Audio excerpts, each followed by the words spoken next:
নামটা আমি জানি না, বেশ সুন্দর চেহারা, বেঈমানটা মনে হয় যেন মেদিনীপুর বাড়ি, লম্বা লম্বা লেকচার দিচ্ছে গেরুয়া পোশাক পরে। আর শেষের দালাল বলছে মসজিদ হাজারখানা আছে, যার নিচে মন্দির আছে। বন্ধুরে, মন্দির ভেঙে জীবনেও মসজিদ হবে না।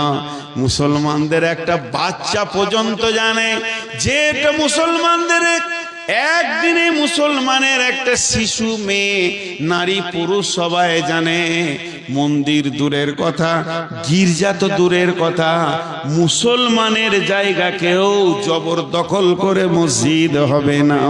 কেউ নামাজ পড়বে না, কেউ নামাজ পড়বে না। কত মসজিদ আছে ছোট হয়ে আছে, পাশের বাড়ির লোক জায়গা দিচ্ছে না, লোক রাখছে, মনে কষ্ট হচ্ছে, তাও তার ঘাড়ে ধরে না, তাকে থাপ্পড় মারে না, যতক্ষণ পর্যন্ত স্বেচ্ছায় না দেবে মুসলমানের জায়গা তো মসজিদ হবে না। আগেকার লোকরা কি পাগল ছিল? মন্দির ভেঙে মসজিদ করেছে, কোনোদিন ইতিহাস হতে পারে না। এগুলো তোমাদের মন গড়া কথা। তাই বলি ভাই আমার, আমাদের আসল অস্ত্র হলো আখলাক, আমাদের আসল শক্তি হলো আল্লাহ।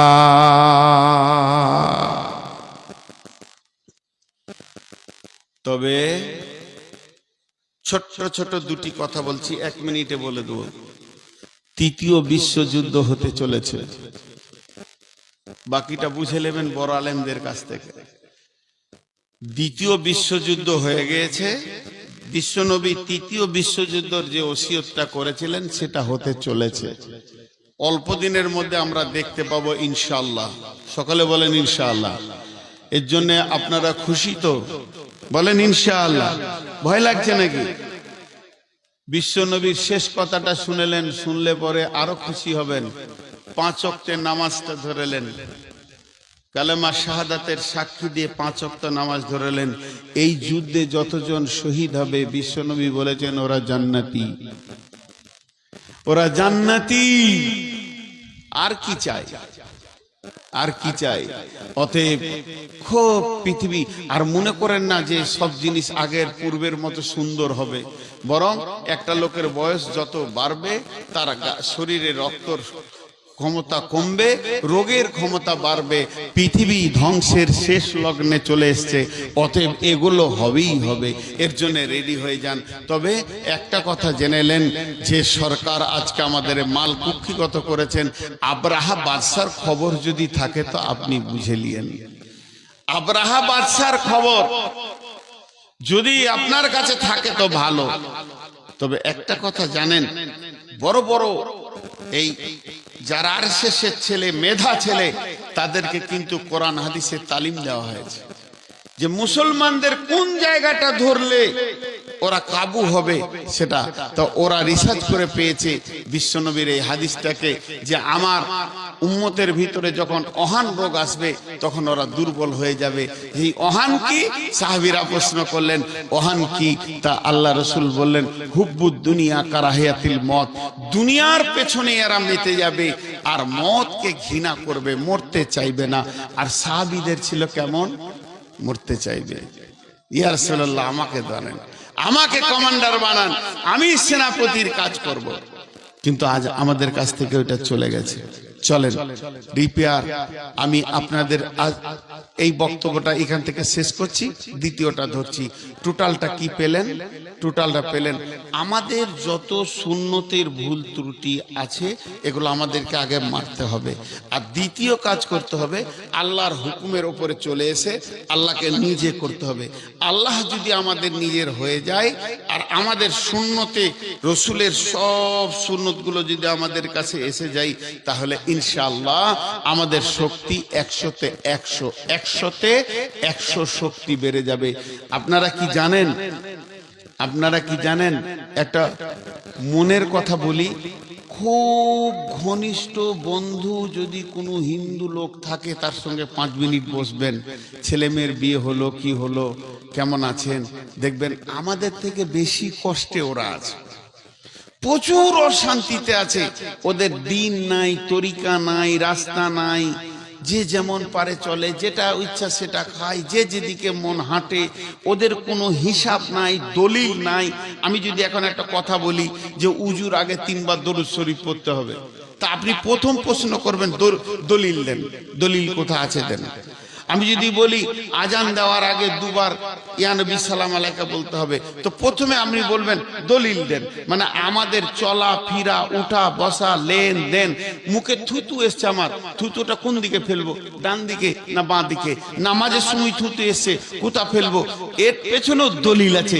তার মানে আমাদের একটা রাস্তা আছে, হিন্দুদের নাই, ওদের ভিতরটা হু হু করে চলছে, কোথা গেলে শান্তি পাবো। মুসলমানরা খালি 2টো কাজ করুক, দুটা, হিন্দুগুলো সব মুসলমান হয়ে যাবে। কেন? 2টা কাজ, আমানতের খেয়ানতি করিয়েন না, আর হারাম খাওয়া ছেড়ে দেন, বিয়েতে পণ নেওয়া ছেড়ে দেন। দেখেন মজা, হিন্দুরা এখানে এসে ঢুকে যায় না, না যাইতে কি বলেছি, ওরা ওই জ্বালাতে মেয়ের বাপরা গলায় দড়ি নিয়ে মরছে। আমাদের থেকে বেশি কষ্টে আছে, মানসিক কষ্টে আছে। কে বলছে এই জায়গা কটাকে লুটে নিয়ে ওরা শান্তিতে আছে? জি না, ওদের শান্তি কারা গেছে। তবে একটা কথা আপনাদেরকে বলি, এই জায়গা ফেরত দিতেই হবে ইনশাআল্লাহ। জোরে বলেন ইনশাআল্লাহ।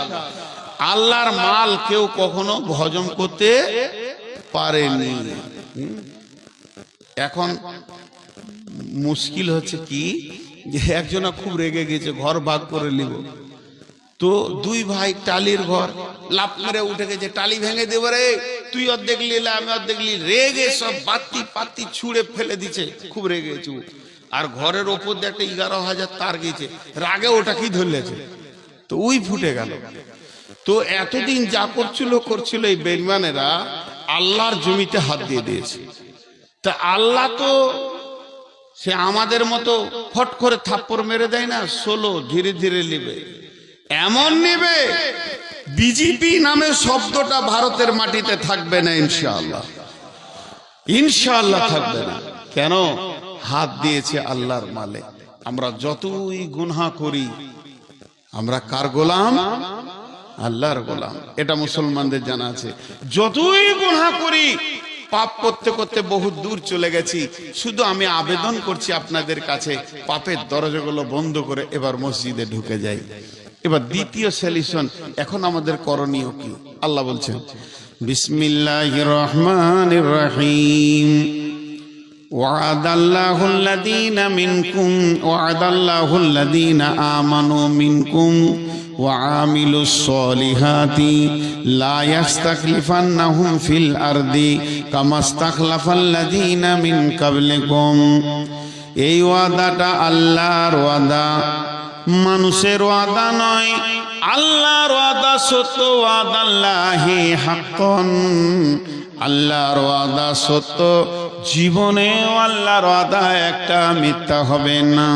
আল্লাহ বলছে আমি তোদের সঙ্গে ওয়াদা করছি, মুর্শিদাবাদের লোক, আমি আল্লাহ নিজে ওয়াদা করছি, শুনেলে, ওয়াদাল্লাহুল্লাযীনা আমানু মিনকুম, হে ঈমানদার তোমাদের কাছে আমি ওয়াদা করছি, ওয়াআমিলুস সলিহাতি, ওয়াআমিলুস সলিহাতি, তোমরা 100 জনে 100 জন মসজিদে ঢুকে যাও, মসজিদে 100তে 100 জন ঢুকে যাও, তোমরা আমার সঙ্গে ওয়াদা করো, আল্লাহ আমরা যতজন আছি এতদিন ভুল করেছি, আর তো ভুল করব না, এখন আমরা মসজিদে চলে যাচ্ছি,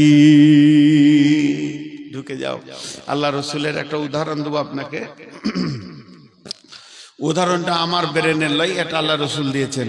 একটা ঘোড়াকে যে উদাহরণ দিয়েছেন, ঘোড়া যখন কোনো ময়দানে ওর মালিক ওকে খোঁটা দিয়ে চড়তে দেয়, টাংতে দেয়, আমাদের বর্ধমানের ভাষা হলো টেঙে দিয়েছে, মানে ওই বাঁধা আছে দড়িতে, কোথাও যেতে পারবে না। তো ঘোড়ার তো শিং নাই, গলায় বাঁধা যায় না, তাহলে তো বেরিয়ে পালাবে। ঘোড়ার 2টা পায়ে বেঁধে দেয়, 2টা পাকে আগে বাঁধবে এতটা ডিস্টেন্স করে, যে মাঝে দড়িটা বেঁধে একটা খোঁটা পিটিয়ে দেয়। আল্লাহ রসুল ওই ঘোড়াটার উদাহরণ দিচ্ছে, যে ঘোড়ার মালিক এক সবুজ ময়দানে তাকে ঘোড়ার খোঁটা বেঁধে তাকে খোঁটাটা মজবুত করে পিটিয়ে দেয়। ঘোড়া চড়তে থাকে, ঘোড়া চড়তে থাকে, চড়া গায়ে ঘাস ঘুরে ঘুরে ঘুরে ঘুরে ঘুরে ঘুরে খায়, এক দাঁত থেকে খায়। যখন চড়তে থাকে ঘোড়া অনেক আনন্দ হয়, আমি খেতে পাচ্ছি। এই আনন্দে আত্মহারা হয়ে সে ভুলে যায় আমি কোথা আছি, আমার মালিক আমাকে খোঁটা বেঁধে দিয়েছে। এইটা ভুলে গিয়ে সে তখন সোজা হাঁটতে শুরু করে। যখন সে সোজা হাঁটে, দড়িটা যত দূর পর্যন্ত হাঁটবে, এর ফলে যখন সে পা তুলবে তখন দড়ি তাকে ঝিটকা মেরে দেয়। আর দড়ি তাকে একটা কথা বলে, সেই কথাটা কি? দড়িটা বলে, ঘোড়া রে তুই স্বাধীন নস, তোর একটা মালিক আছে, সে তোকে বেঁধে রেখে চলে গেছে। ঘোড়াটা তখন দড়িটা দিকে তাকায়, তাকিয়ে তাকিয়ে নিজের মনকে বলে, মন রে আমি স্বাধীন নয়, আমার জীবনের একটা মালিক আছে, সেই মালিক আমাকে বেঁধে দিয়েছে। আমি একটা সীমার মধ্যে বাঁধা আছি, 50 ফুট হোক 60 ফুট হোক, এটা আমার মালিক আমাকে দিয়েছে। এত দূর পর্যন্ত যাব, তার বাইরে যখনই পা তুলব তখনই আমাকে টানা পড়ে যাবে। তখন ঘোড়া ওই দড়িটা দেখতে দেখতে দেখতে দেখতে গিয়ে খুঁটাটার দিকে তাকিয়ে দেখে, আর মনে মনে বলে, মন রে তুই এই খুঁটার আবদ্ধেই রয়েছিস রে মন, তোকে এই খুঁটার মধ্যে দিয়ে তোর মালিক চলে গেছে। এটা বিশ্ব নবী উদাহরণটা দিলেন কেন, এমন করে বললেন কেন? এটা ঘোড়াকে বলে নাই, আমাদেরকে বলেছে, হে মুসলমান তোমরা হলে একজনার গোলাম, তুমি যার গোলাম তার নাম আল্লাহ। সেই আল্লাহ তোমাকে বেঁধে রেখেছে, কোরআন হাদিসের দড়িতে তোমাকে বেঁধে রেখেছে, তুমি তার বাইরে যেতে পারো না। তো মানুষ ঘোড়ার মতো একটু আনন্দে দুনিয়া করতে গিয়ে মার্কেটে ঘুরে ছেলে মেয়ে বিবির মুখ দেখে, নাতি নাতনিকে দেখে আনন্দে আত্মারা হয়ে যায়। তখন একটুকু যখন কোরআন হাদিসের বাইরে চলতে শুরু করে, যেমন দড়িটা ঝিটকা মারলে ওই রকম মুসলমানদের উপরে ঝিটকা এসে যায়, আযাব এসে যায়। প্রকৃত যদি মুসলমান হয়, ইমানদার হয়, আর কোথাও দৌড়বে না। যখনই ঝিটকা এসে যাবে আল্লাহর থাপ্পড় লেগে যাবে। আল্লাহ তো নিজের হাতে থাপ্পড় মারতে আসবে না, কোনোভাবে ওকে একটা থাপ্পড় মারবে যাকে ভালোবাসে। এই যে ভারতবর্ষের মুসলমানদের গালে আল্লাহর তামাচা পড়েছে, এটাকে ভাবতে হবে আল্লাহর তামাচা, বিজেপির নয়, শিবসেনার নয়। এই সময় সে কি করবে? ঘোড়াটা যেমন দড়িটাকে ধরে নিয়ে খোঁটাটার কাছে চলে যায়। মুসলমান যে হবে ইমানদার, এই সময় মসজিদে ঢুকে যাবে। এইখানেই তার খোঁটা, এই খোঁটাতেই সে চড়ছে। মসজিদে ঢুকে গিয়ে দুরিকাত সলাত পড়বে, সলাত পড়ে মাবুদের কাছে হাতটা তুলে বলবে, মাবুদ আমি বড় বেঈমান, আমি ভুল করেছি, তোমাকে ভুলে গেছিলাম।